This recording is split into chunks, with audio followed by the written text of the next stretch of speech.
Okay, this is run number 3 of 0.6mm 14 karat gold wire on aluminum oxide at 10,000 RPM and at 45 millimeters per minute of surface feed rate.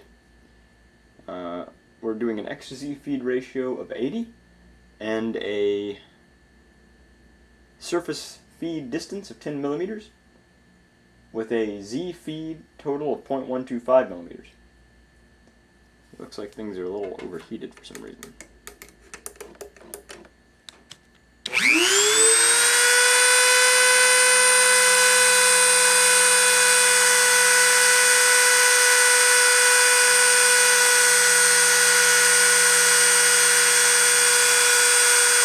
Okay.